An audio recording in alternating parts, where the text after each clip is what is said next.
Good morning, Balaks, and welcome back to Ganit Maths for JEE with me, अंकित मित्तल। चलिए भाई, तो continue करते हैं। स्लोप के कुछ एप्लीकेशन देखेंगे। स्लोप ऑलरेडी हमने पढ़ा है, क्या होता है कि भाई कि delta y upon delta x means y में जितना बड़ा अपॉन एक्स में जितना बड़ा। और उसका एक एप्लीकेशन हमने देखा था क्लासिकल, क्या होता है कि भाई अगर लाइन दी हुई है दो तो उनके बीच में एंगल निकालने के काम आता है। ठीक, तो देखते हैं उसी तरीके की कोई चीज़ है कि भाई अगर आपके पास कोई दो लाइंस हैं, ठीक है ना, इनका स्लोप है m1 और m2। तो हमने पढ़ा था कि ये जो angle between the two lines है ये कैसे लिख सकते हो आप, मॉड ऑफ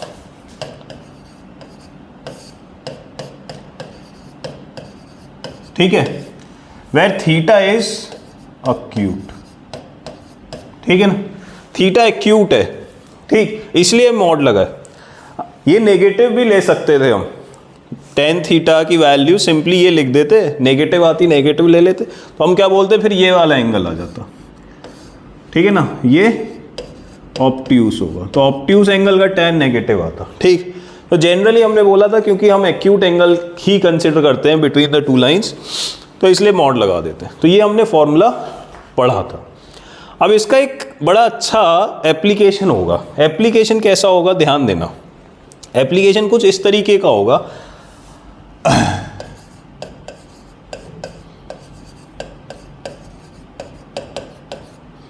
कि आपको एक लाइन दे दी गई, ठीक है ना, दिस इज गिवन,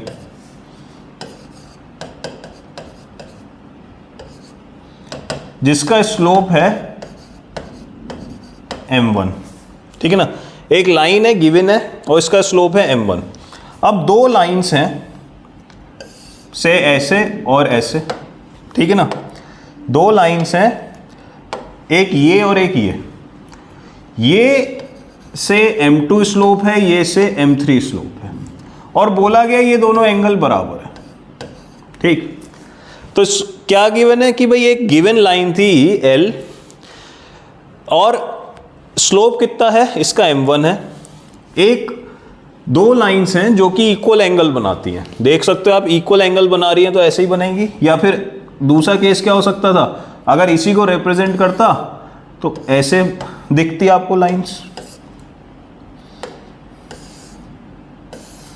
ठीक है, ये भी थीटा और ये भी थीटा। ठीक, कहने का मतलब क्या है कि भाई इस लाइन के साथ हो सकता है क्लॉकवाइज एक थीटा बन रहा हो, एक एंटी क्लॉकवाइज, मींस दो लाइन हो सकती है जो कि इक्वल एंगल बना रही होंगी।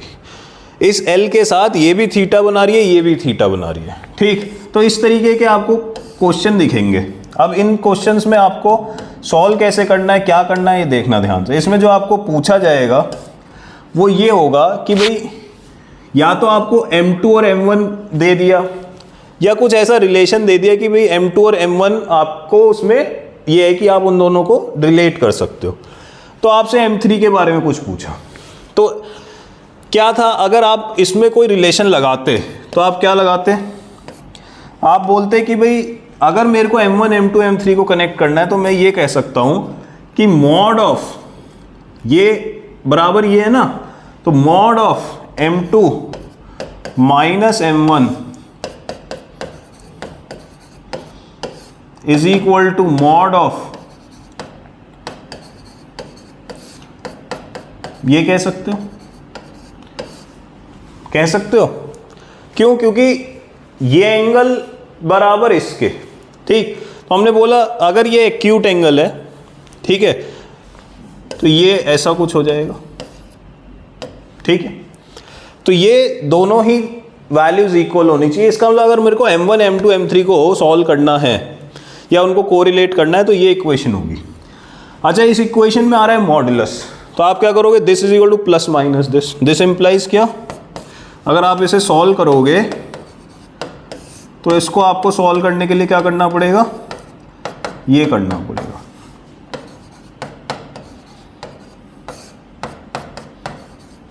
करना पड़ेगा। अब मैंने बोला कि भाई ये प्लस माइनस में दो इक्वेशन बन रही हैं। ठीक, प्लस माइनस में दो इक्वेशन बन रही है। दो इक्वेशन अगर मैं ना बनाना चाहूँ, दो इक्वेशन से मैं बचना चाहूँ तो क्या करूँ? ध्यान देना, वही केस है कि भाई दो इक्वेशन से बचे कैसे। ठीक, मान लीजिए ये दो लाइन है, ठीक है, और ये एंगल आपके थीटा थीटा, ये आपका m1 था और ये m2 ये m3। ठीक, दो इक्वेशन सॉल्व करके आप m1 m2 m3 में रिलेशन निकाल सकते हो, ठीक है ना। इनमें से एक ही रिलेशन होगा जो एक्चुअली में होल्ड करेगा। ठीक, दो नहीं आएंगे भाई। मान लीजिए आपको यहीं से देखें m1 और m3 पता है, m1 और m3 पता है और m2 निकालना है, तो दो अलग अलग वैल्यूज थोड़ी आएंगी m2 की एक ही वैल्यू आएगी क्योंकि एक ही लाइन है एक ऐसी। तो दो इक्वेशंस सॉल्व करने का कोई पर्पस नहीं है, अननेसेसरी हेडेक हो जाएगा या अननेसेसरी ज़्यादा हो जाएगा। तो इसके लिए आप क्या करोगे, ध्यान देना, आप इक्वेशन एक ही बनाओगे कैसे? ये लाइन m1 है, स्लोप m1 है। अब ध्यान देना, अगर आप m1 m2 में रिलेशन लिखते हो और आप कहते हो क्लॉकवाइज ऐसे जा रहा हूं मैं, ठीक, तो आप रिलेशन क्या लिख रहे हो? बाद में जो आया, जब क्लॉकवाइज गए तो बाद में जो आया माइनस पहले जो आया, इक्वल टू, यहां पे भी आप सेम क्लॉक चलोगे तो ऐसे चलोगे, बाद में जो आया माइनस पहले जो आया। अगर आप ये कन्वेंशन फॉलो कर लो कि भाई आप मूवमेंट चाहे क्लॉक चलो चाहे एंटी क्लॉक चलो, बट जैसे यहां पे चल रहे हो ऐसे यहां पे चल रहे हो, तब आपको दो इक्वेशन लिखने की जरूरत नहीं पड़ेगी, एक इक्वेशन से काम हो जाएगा। इसी को सॉल्व करोगे, विल गेट, अगर m1 m3 दिया है तो m2 मिल जाएगा, m2 m1 दिया है तो m3 मिल जाएगा। ठीक, करना क्या है, फिर से बता रहा हूं, अगर आप क्लॉक चल रहे हो तो आप बोलोगे कि भाई क्लॉक चलने में मैंने क्या करा, बाद में जो आता है m2 उसे पहले लिखा, m1 बाद में लिखा। तो यहां पे भी सेम फॉलो करेंगे, ये क्लॉक चले, m1 बाद में था तो पहले लिखा, m3 पहले था तो बाद में। आप उल्टा भी डिसाइड कर सकते हो, आप बोलते मैं क्लॉक ना चल के एंटी क्लॉक चलता हूं, तो यहां पे भी एंटी क्लॉक चलना पड़ेगा। ठीक, तो ये एक तरीके से ट्रिक है कि आप एक इक्वेशन से बच सकते हो, एक इक्वेशन कम सॉल्व करनी पड़ेगी। ठीक, तो आपको क्या करना है कि भाई डिसाइड कर लो, जनरली आप ज़्यादा अच्छा है क्लॉक डिसाइड कर लो कि भाई हम क्लॉक चलेंगे सारे में। क्लॉक चलने का मतलब m2 बाद में आया, जब क्लॉक चले तो m2 बाद में आया, यहाँ आ गया, m1 पहले आया, ये आ गया। फिर यहाँ पे भी क्लॉक चले, बाद में क्या आया, m1, ये आ गया, पहले क्या आया, m3, ये आ गया। ये इक्वेशन सॉल्व कर लो, यू विल गेट योर, अगर m2 m1 दिया m3 मिल जाएगा, m3 m1 दिया m2 मिल जाएगा। ये कन्वेंशन है। ठीक, इससे क्या होगा, आपका एक इक्वेशन कम बनेगा। बहुत सिंपल है, बोलो समझ आता है इतनी बात? आपकी मर्जी है, चाहे आप क्लॉक चलो चाहे आप एंटी क्लॉक चलो, बट जो कन्वेंशन यहाँ फॉलो कर रहे हो वही यहाँ फॉलो करो। मॉडुलस लगाने से बच जाओगे, ये इक्वेशन दो सॉल्व करने से बच जाओ, ध्यान रखना। ये बड़ा एक अच्छा एप्लीकेशन है इसका। ठीक, एक क्वेश्चन करके दिखाता हूँ मैं, उससे क्लियर हो जाएगा। ध्यान से पढ़ो क्वेश्चन। एक लाइन है इस पॉइंट से पास कर रही है और एक और लाइन है BC, मीन्स एक ट्राइंगल है ABC। ए का कोऑर्डिनेट दिया है, एक साइड दी है ये, दूसरी साइड दी है ये, AB इक्वल टू AC दिया है, तो AC की इक्वेशन पूछिए। जो लोग करना चाहते हैं अपने से पॉज करके करें, मैं सॉल्यूशन कर रहा हूं। ध्यान दें, पहले तो मैं सबसे डायग्राम बनाता हूं। तो सबसे पहले मेरे को दिखा A पॉइंट, A पॉइंट से पास होती हुई ये लाइन आ गई। फिर क्या कह रहा है, ये जो है मीट्स द लाइन BC, तो BC को ये कहीं जाके मीट करेगी, मीन्स B ये रहा, C ये रहा, ठीक है ना।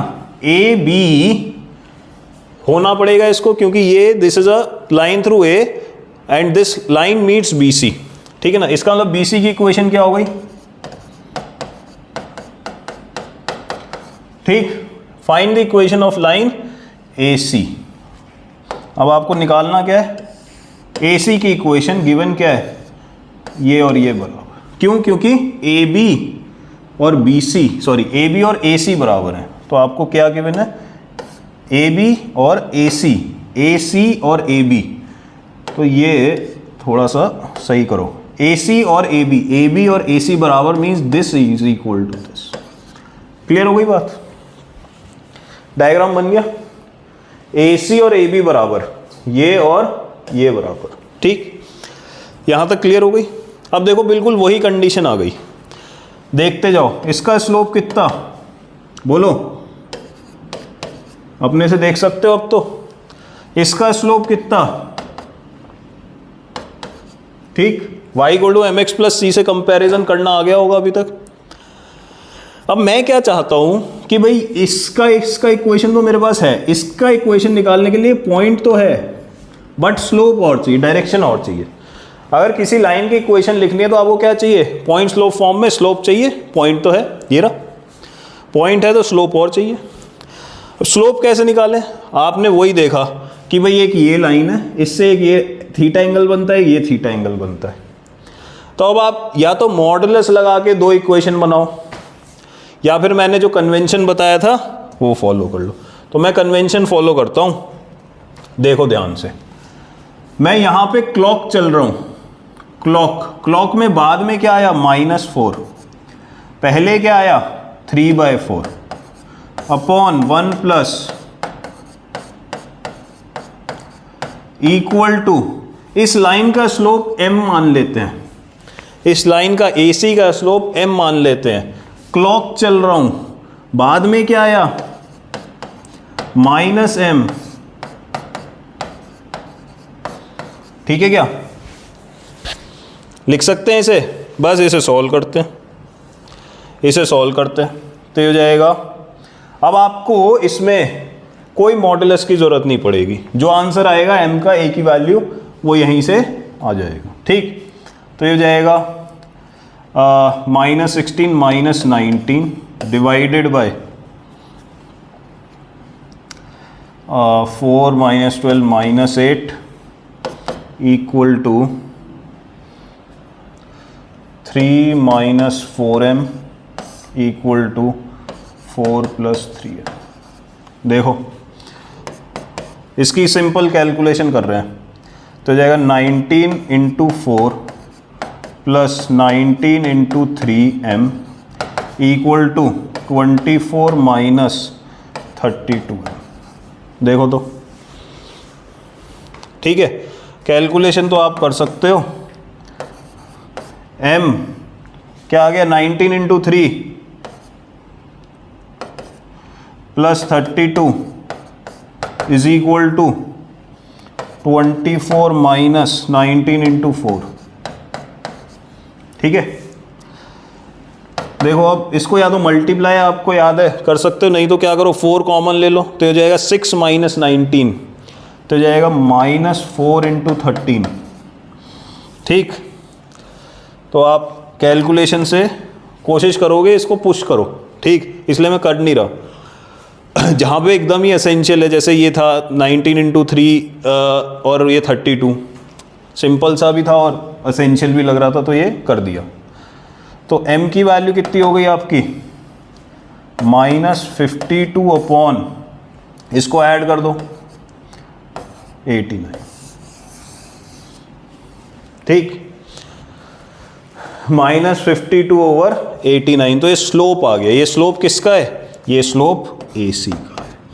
AC का स्लोप आ गया। AC पे पॉइंट A पता है, आप कैसे इक्वेशन लिखोगे, equation of AC, equation of AC will be y - y1 equal to m AC x - x1। ठीक है क्या, y1 x1 क्या है, पॉइंट A के कोऑर्डिनेट्स, पॉइंट A के कोऑर्डिनेट्स। ठीक, तो इसमें जो सीखने वाली चीज़ थी बस वो ये थी कि भाई हम जनरली इसे लिखते इस इक्वेशन को तो हम मॉडुलस लगा के लिखते, दो इक्वेशन सॉल्व करनी पड़ती, उससे हमारे छुटकारा मिल गया अगर हम एक कन्वेंशन फॉलो कर लेते। क्लियर हो गई बात? तो ये बहुत इम्पॉर्टेंट है, इससे आपको चीज़ें छोटी हो जाएंगी। क्लियर? चलिए अब देखते हैं और किस तरीके का एप्लीकेशन है। और देखिए एक और एप्लीकेशन है जिसे मैं आपको इंटरनल एंगल्स बताने होंगे। किसके? ट्राइंगल्स।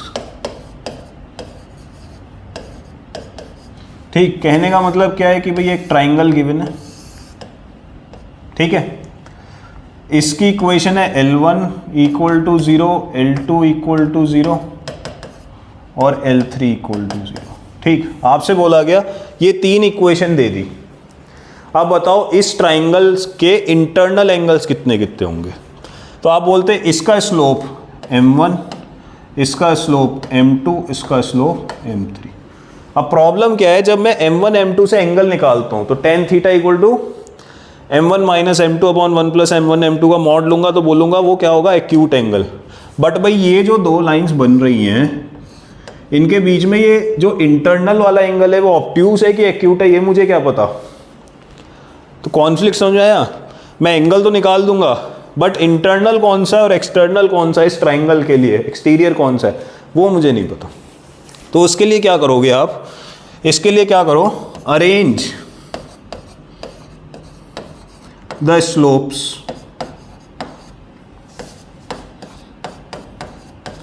In descending order. कैसे करोगे? डिसेंडिंग ऑर्डर, ठीक है। से इस केस में m1 m2 m3 में जो डिसेंडिंग ऑर्डर का स्लोप था वो ऐसे था, ठीक। सबसे बड़ा m2 था, फिर m1 था, फिर m3 था, ठीक। सबसे बड़ा m2 था, फिर m1 था, फिर m3 था। तो जो आप इंटरनल एंगल्स लिखोगे अब आप सिंपली लिख दोगे m2 माइनस m1, ठीक है, मतलब इसी सीक्वेंस में लिख दोगे बस m2 minus m1, tan b कितना हो जाएगा, m1 माइनस m3। ये जो देंगे बिना मॉडुलस के जो वैल्यूज आएंगी ये अपने आप में इंटरनल एंगल आएंगी। ऑब्ट्यूस होगा तो वो नेगेटिव हो जाएगा एंगल, एक्यूट है तो पॉजिटिव, m3 माइनस m। ये अपने आप ही जो वैल्यूज आएंगी ये इंटरनल एंगल्स की वैल्यू आएंगी, ठीक है। कोई बात, ये अपने आप ही जो वैल्यू आएंगी।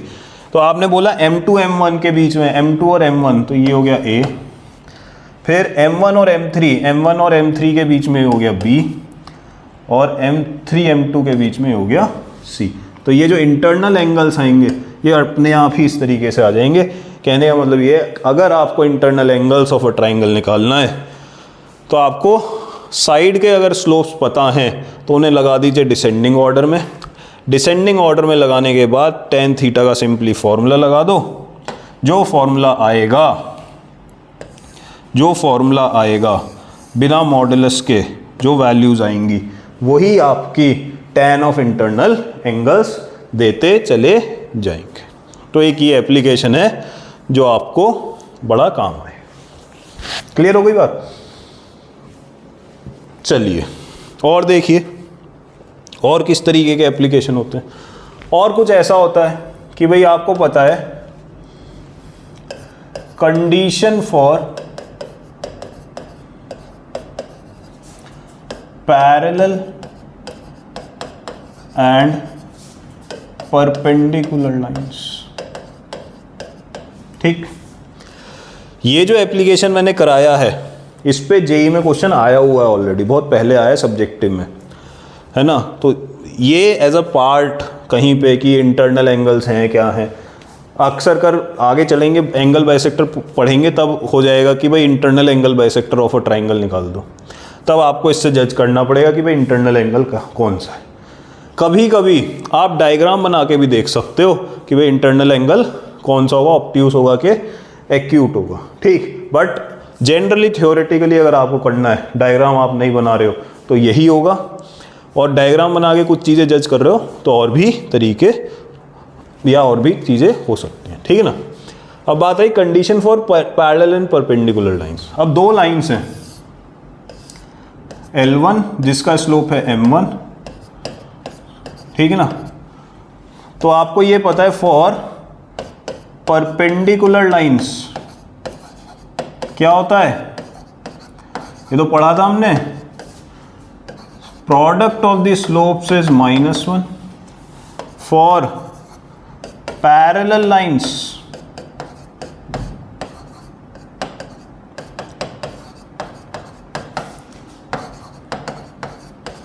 स्लोप क्या हो जाएगा, बराबर।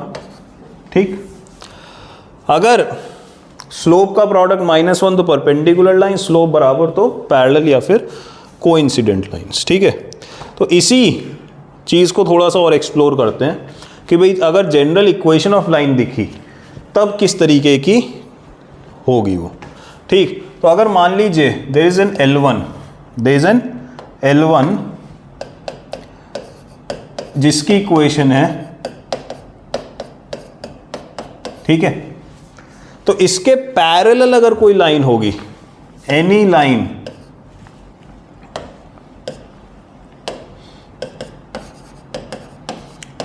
पैरेलल टू दिस,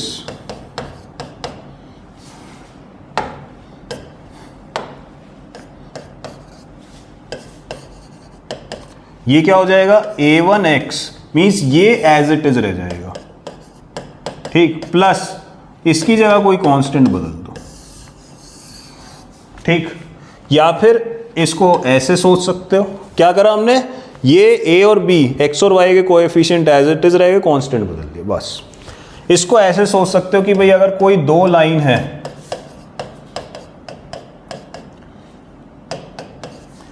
कोई दो लाइन है,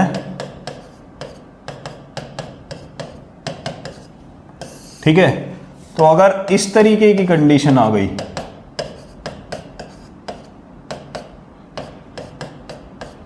तो ये हो जाएंगी पैरेलल लाइंस। देखो ध्यान से, A1/A2 = B1/B2 मीन्स एक तरीके से ये बोल सकते हो आप A1/B1, इधर ले जाओ, इसको इधर ले जाओ, A1/B1 स्लोप क्या है इस लाइन का, -A1/B1, तो A1/B1 A2/B2 सेम कर रहे हैं हम, इसका मतलब स्लोप सेम है, means this upon this equal to this upon this, इसका मतलब ये क्या हो गया, स्लोप सेम हो गया, बट ये इसके इक्वल, मतलब ये रेशो इसके बराबर नहीं है C1/C2। अगर ये भी बराबर हो जाएगा तो क्या हो जाएगा, सेम लाइन, पैरेलल नहीं रहेगा, फिर क्या हो जाएगा, कोइंसिडेंट। क्या हो जाएगा, कोइंसिडेंट। समझ सकते हो अपने आप से भी कि भाई this upon this equal to this upon this equal to this upon this, इसका मतलब सिंपली क्या हो गया, this and this has a relation, क्या कि अगर ये इक्वल टू 0 है तो ये क्या हो जाएगा, k टाइम्स L1 = 0। अगर ये ट्रू है तो this and this will have a relation, कैसा कि if this is L = 0 this is k times L = 0, तो सेम ही लाइन हो जाएगी। और अगर पैरेलल होना है तो स्लोप तो क्वांटिटी सेम होनी है, ये दोनों सेम है, बट ये इसके बराबर नहीं होगा। तो जो आपकी पैरेलल लाइंस हैं, जो आपकी पैरेलल लाइंस हैं वो कुछ इस तरीके की दिखेंगी। जो आपकी पैरेलल लाइंस हैं वो कैसी दिखेंगी, अगर मान लीजिए एक है तो दूसरी क्या हो जाएगी, ऐसे। क्यों, देखो 2/4 = 1/2, ठीक, तो ये अपॉन ये बराबर, but this is not equal to 1/6, इसके बराबर नहीं। अगर इस तरीके की चीजें हैं तो इट इज पैरेलल लाइंस। ठीक, तो पैरेलल लाइंस में क्या होगा कि भाई this upon this equal to this upon this होगा, बट वो जो कॉन्स्टेंट्स का रेशियो है बराबर नहीं होगा। सेल्फ अंडरस्टैंडिंग है ये आराम से।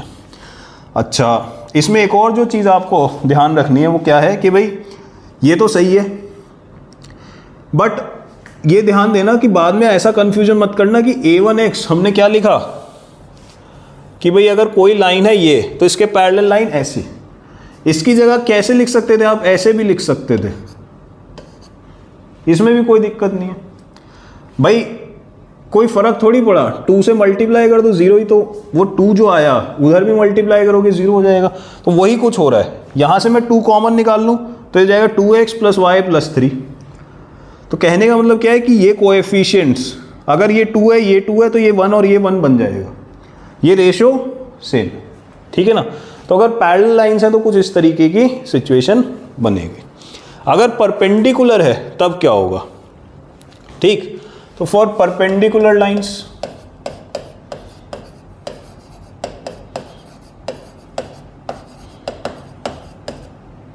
देखो अगर लाइंस आपस में परपेंडिकुलर हैं, ठीक है,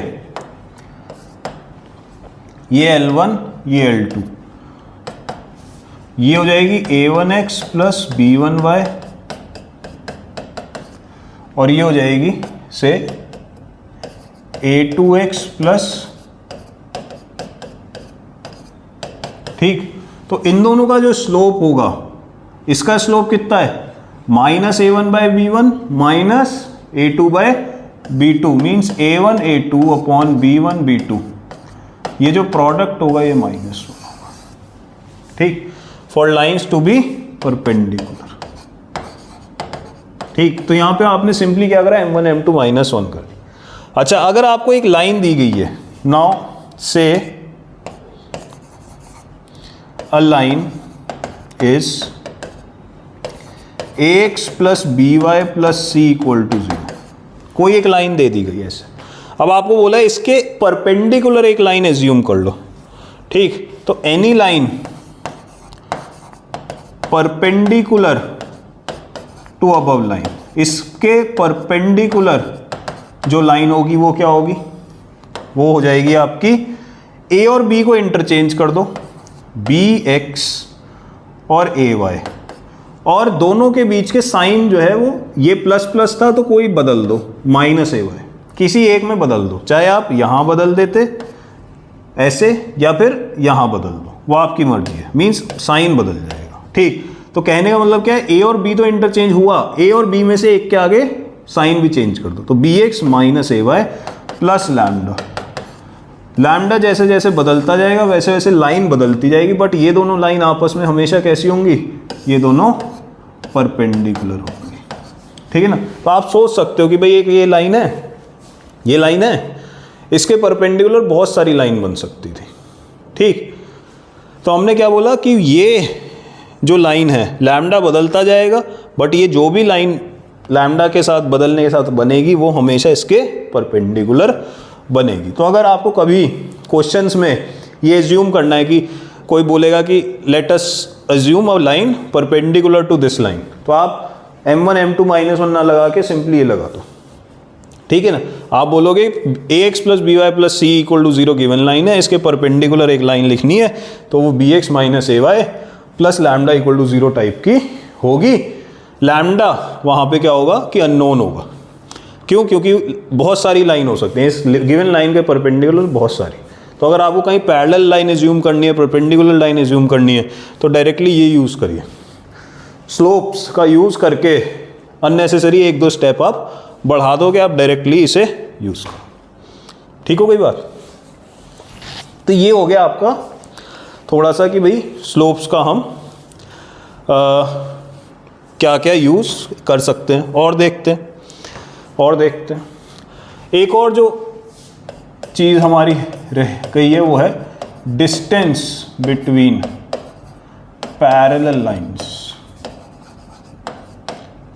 अब जब हमने पैरेलल लाइंस वगैरह के बारे में देख लिया तो अब बात आई कि पैरेलल लाइंस के बीच में डिस्टेंस कैसे निकालें, ठीक। मान लीजिए दो पैरेलल लाइंस हैं ये, ठीक। ये है ax plus by plus c1 equal to 0। इसके अगर कोई पैरेलल लाइन है तो आप बोल सकते हो वो किस फॉर्म की होगी, इस तरीके की होगी, है ना। ये ऐसे भी हो सकती थी 2a प्लस 2b प्लस कुछ और लैम्डा, ठीक। बट हम क्या करते, 2 से डिवाइड कर देते, अभी हमने पीछे देखा था कि ये a है ये है तो ये b बन रहा हो, अगर ये a से यहाँ 2a बनता तो ये b से यहाँ 2b बन जाता, ठीक। तो हम क्या करते उसे 2 से डिवाइड कर देते। तो कहने का मतलब क्या है, अगर एक ये है तो दूसरी ये होगी। अब इन दोनों के बीच में निकालना है परपेंडिकुलर डिस्टेंस, ठीक है जी, ये है डिस्टेंस। तो इसका फॉर्मूला देख लो, आपने क्या करा, इस इक्वेशन को ऐसे लिखा, इस इक्वेशन को ऐसे लिखा, मींस C1 C2 ये जो कांस्टेंट है ये सारे इस एक ही साइड पे आ जाए या दूसरे साइड पे आ जाए, जहाँ इधर है वो भी इधर ही होगा।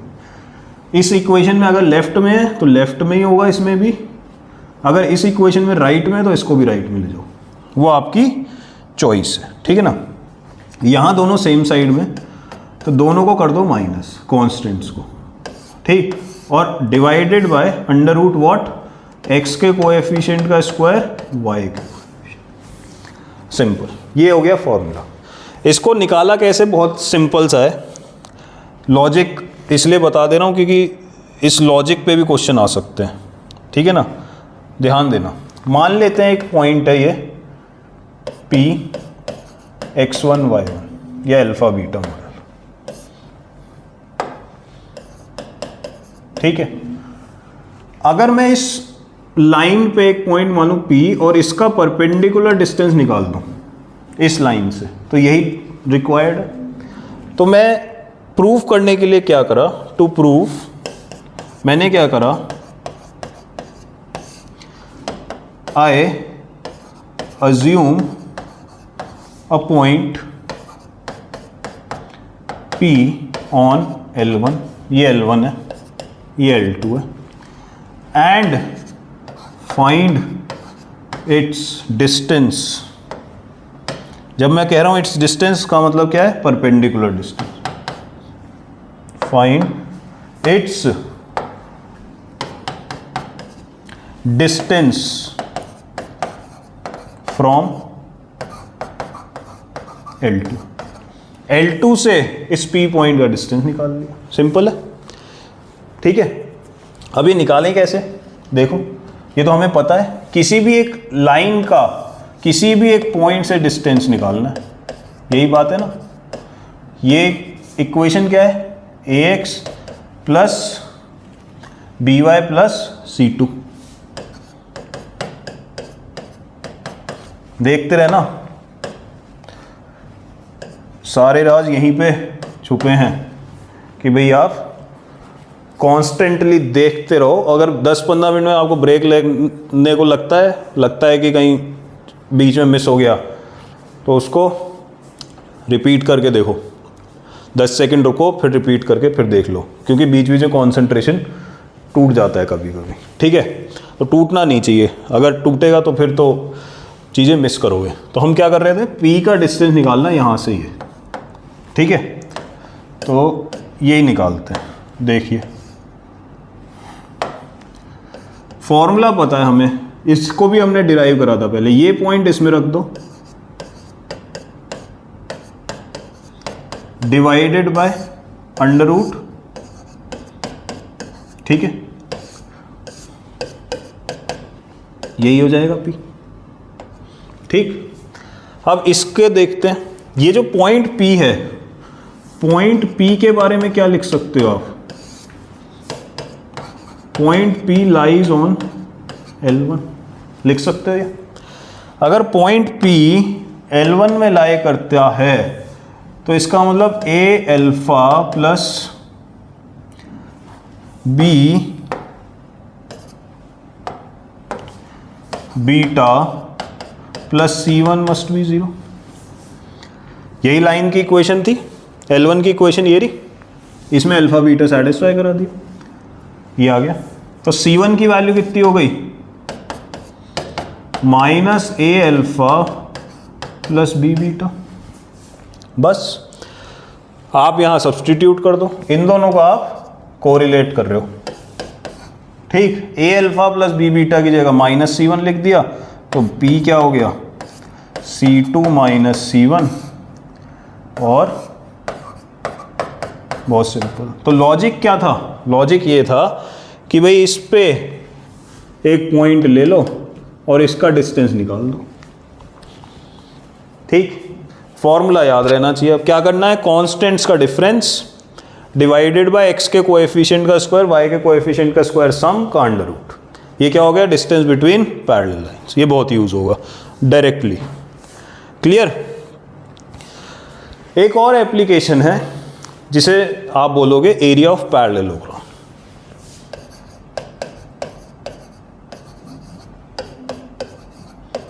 ठीक, जहाँ पे भी आपको लगे कि थोड़ा सा लैग कर रहे हैं 10 सेकंड का ब्रेक लो, वापस देखो। कॉन्सेप्ट हैं सब बहुत इम्पोर्टेंट, कहीं ना कहीं ये यूज़ होते रहेंगे, ठीक है ना, छोटी छोटी चीज़ें हैं, तो इन पे अपने आप में कोई क्वेश्चन आ जाए ऐसा नहीं है, बट ये क्वेश्चंस में यूज़ होंगे कि भाई डिस्टेंस बिटवीन पैरेलल लाइंस, या फिर ये भी एरिया ऑफ पैरेललोग्राम। कहीं आपको पूरा एक क्वेश्चन दे देगा, फिर आपसे पूछेगा इस एरिया पैरेललोग्राम का एरिया फाइनली बताओ, तो आपने बहुत सारी चीज़ें सॉल्व करी, बाद में एक पैरेललोग्राम का बना, उसका एरिया निकाला। तो आपको क्या गिवन है, क्या गिवन है, कुछ ऐसा है कि भाई ये पैरेललोग्राम है, ठीक है, और इसमें इक्वेशन ऑफ लाइन जो है वो गिवन है, ये हो गई m1x प्लस c1, तो इसका स्लोप आप सोच सकते हो क्या होगा, m1 ही होगा, ठीक, और इसकी इक्वेशन गिवन है m2x प्लस d1 और m2x प्लस d2, ठीक, ये दो सेट पैरेलल, ये दो सेट पैरेलल। अब इस पैरेललोग्राम का निकालना है आपको एरिया, ठीक है। तो एरिया क्या होगा, मैं फॉर्मूला लिख दे रहा हूं, ध्यान देना। अगर लाइंस इस फॉर्मेट में y = mx प्लस c के फॉर्मेट में, तब ये फॉर्मूला है, ध्यान देना।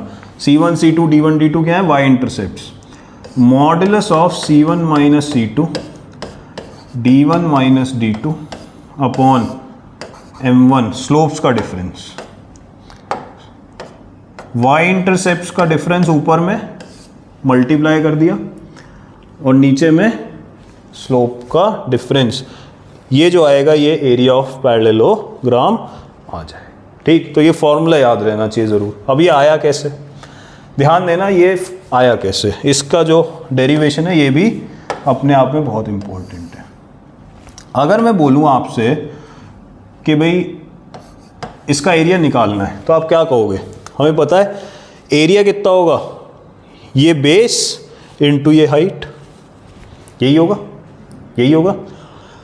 अच्छा, अब ये बेस के बारे में भी अभी तो कुछ पता नहीं, ठीक, तो मैंने बोला कि अगर ये P1 है, ठीक है ना, मीन्स ये जो distance between these parallel lines है ये P1 है, और डिस्टेंस बिटवीन इन दोनों पैरेलल लाइंस मीन्स कुछ इस तरीके का। अगर इन दोनों पैरेलल लाइंस के बीच का डिस्टेंस देखें तो ये से P2 है, ठीक, ये P1 है और ये P2 है, और ये जो एंगल बिटवीन द लाइंस है ये थीटा है। कोई भी जो ये दो लाइन है जो नॉन पैरेलल साइड्स हैं उनके बीच में एंगल ये थीटा है। तो क्या P1 P2 और थीटा के टर्म्स में एरिया ऑफ पैरेललोग्राम लिख सकते हो, area of parallelogram in terms of P1 P2 theta, लिख सकते हैं क्या, बताओ, सोच के बताओ, लिख सकते हैं क्या, बिल्कुल लिख सकते हैं। ये देखो ये वाला ट्राइंगल जिसमें P2 गिवन है, हमने बोला ये P2 है, ठीक है क्या, ये P2 है, और ये एंगल कितना होगा, थीटा, ये एंगल कितना होगा, थीटा, क्यों, क्योंकि कोरस्पॉन्डिंग एंगल है। इसका मतलब इस ट्राइंगल में देख सकते हो कि ये जो साइड बनेगी ये क्या बनेगी, ये 90 डिग्री है, ये P2 है, तो ये क्या बन जाएगा, P2 के सामने हाइपोटेन्यूज और ये 90 डिग्री है, ठीक, तो ये क्या बन जाएगा, P2 कोसेक थीटा, ठीक। तो इसका मतलब ये जो साइड आई ये P2 कोसेक थीटा हो गई और ये हाइट P1 है, तो एरिया कितना हो जाएगा,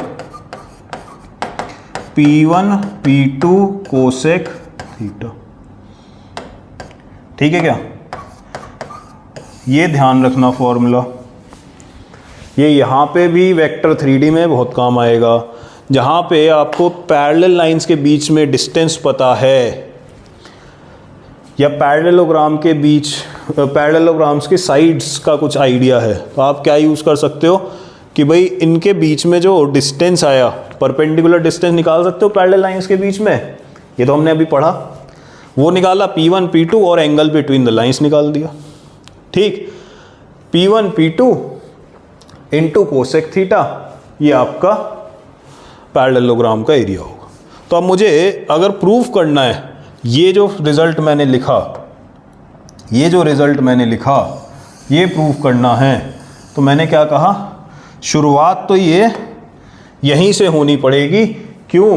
क्योंकि एरिया ऑफ पैरेललोग्राम लिखने का ये एक आसान तरीका दिख रहा है कि भाई इन दोनों के बीच का पैरेलल डिस्टेंस, पैरेलल लाइंस के बीच का डिस्टेंस, इन दोनों पैरेलल लाइंस के बीच का डिस्टेंस, इन दोनों का प्रोडक्ट इनटू जो ये एंगल आया इसका कोसेक थीटा। बहुत सिंपल है। अब देखो इसको सॉल्व करते हैं। अगर मैं बोलूँ P1 की वैल्यू, तो P1 किस किस के बीच का डिस्टेंस था? P1 C1 और C2 वाली लाइंस के बीच का डिस्टेंस है, तो हो जाएगा C1 minus C2 upon y के कोएफिशिएंट का स्क्वायर प्लस x के कोएफिशिएंट का स्क्वायर। आपको पूरा यही देखना है कि भाई इसको एक साइड ले जाओ, नहीं तो स्क्वायर हो रहा है तो कोई फर्क पड़ेगा नहीं। ठीक, ये फॉर्मूला अब लगाना आना चाहिए। ऐसे ही आप क्या लिखोगे, आप लिखोगे P2, तो P2 क्या हो जाएगा, D1 माइनस D2, ये हो जाएगा। ठीक, और क्या चाहिए आपको, कोसेक थीटा। थीटा कहां से निकालें? थीटा के लिए हमें पता है ये और ये के बीच का एंगल, और एक्यूट चाहिए। ठीक, तो मैं टेन थीटा लिख सकता हूं, क्या हो जाएगा, mod of m1 minus m2 upon, तो यहां टेन थीटा है, तो टेन थीटा से मैं क्या ला सकता हूं, कोसेक थीटा। ठीक, तो टेन थीटा से पहुंचते हैं कोसेक थीटा। वे कैसे पहुंचे, tan square equal to 1 upon cot square, और कॉट स्क्वायर इक्वल टू क्या बोलो, कोसेक स्क्वायर माइनस 1। ठीक, या फिर 1 प्लस cot square is cosec square. तो मैं लिखूंगा cosec square theta is equal to 1 plus इसके रेसिप्रोकल का स्क्वायर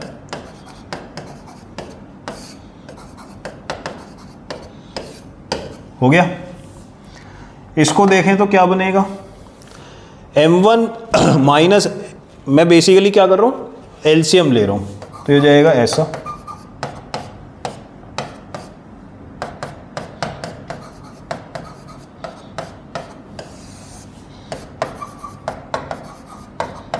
ठीक है। अब ये हो जाएगा m1 square plus m2 square minus 2m1 m2, ये हो जाएगा 1 plus m1 square m2 square plus 2m1 m2। तो कैलकुलेशन आप पे छोड़ दे रहा हूँ, एक स्टेप मिस करके लिख रहा हूँ। क्या बचेगा, m1 square plus m2 square, ठीक है, plus 1 plus m1 square m2 square divided by, जो कैंसिल होगा वो क्या होगा, जो कैंसिल होगा वो minus 2m1 m2 plus 2m1 m2। ठीक, अब m1 स्क्वायर कॉमन ले लो, तो ये क्या बन गया, 1 प्लस m1 स्क्वायर। बोलो, बहुत सिंपल है, कैलकुलेशन है थोड़ा सा, पर मज़ेदार कैलकुलेशन है। जेई पूछेगा, एडवांस पूछता है अब कैलकुलेशन, इतनी तो पूछेगा। ठीक, तो इसका मतलब ये आ गया आपका कोसेक स्क्वायर थीटा। हमें तो कोसेक थीटा से मतलब है, तो ये हो गया कोसेक स्क्वायर थीटा। हो गया क्या, इसका मतलब P1 P2 कोसेक थीटा, इसका मॉडुलस क्या हो जाएगा, ये हो जाएगा C1 minus C2 upon under root into D1 minus D2 into cosec theta भी आपने निकाल लिया, ये रहा, ये अंडर रूट में है। ठीक, तो ये जाएगा अंडर रूट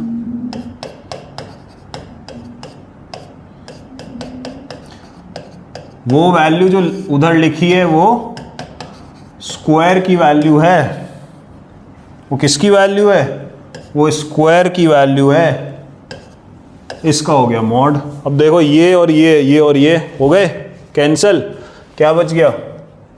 जो हमारा रिजल्ट था, डिफरेंस ऑफ वाई इंटरसेप्ट्स का प्रोडक्ट डिवाइडेड बाय स्लोप्स के डिफरेंस।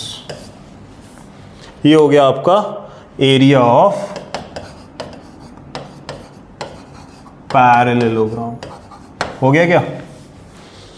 तो ये एक रिजल्ट है जो आपको यूज होगा, नॉट जस्ट हेयर, बहुत सारी जगह आगे सर्कल, पैराबोला या फिर आगे वेक्टर 3D, वहाँ पे भी यूज़ होगा कि भाई एक स्टेज तक आप ले आए, उसके बाद जब आपको एक पैरेललोग्राम मिल गया उसका एरिया पूछ लिया। ठीक, तो आप बोलोगे यही यूज़ करेंगे C1 minus C2 into D1 minus D2 upon M1 minus M2। तो ये कुछ थे जो कि स्लोप के एप्लीकेशन थे।